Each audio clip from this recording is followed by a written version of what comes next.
Hi friends, welcome to 100 days cycling challenge day 14 అనమాట. ఈరోజు అయితే చూస్తున్నారు కదా, డే 14. బైక్ నడిపించి నాకేమో సైడ్లకు చూడడం అలవాటు అయిపోయింది. మన సైకిల్కి ఏమో మిర్రర్లు ఉండయి. సైకిల్ బైకు ఈ రెండు సేమే. డిఫరెన్స్ ఏందో ఇప్పుడు మనం తెలుసుకుందాం. సేమ్ బైక్ ఒక 2 టైర్లు ఉంటాయి, సైకిల్కి 2 టైర్లు ఉంటాయి. బైక్కి చైన్ ఉంటుంది, సైకిల్కి కూడా చైన్ ఉంటుంది.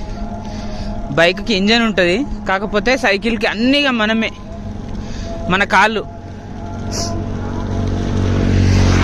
ఇంజన్ మన కాళ్ళే, ఎక్సిలేటర్ మన కాళ్ళే, క్లచ్ మన కాళ్ళే, గేర్ల సైకిళ్ళు కూడా ఉంటాయి. గేర్లు బైక్ కంటే ఇంకా డబల్ ఉంటాయి గేర్లు. ఎన్ని కావాలంటే అన్ని ఉంటాయి. ఇంకా బైక్కి 5, 6 ఉంటాయి, సైకిల్కి 10, 20 కూడా గేర్లు ఉంటాయి. అదే అన్నమాట సంగతి. డే 14.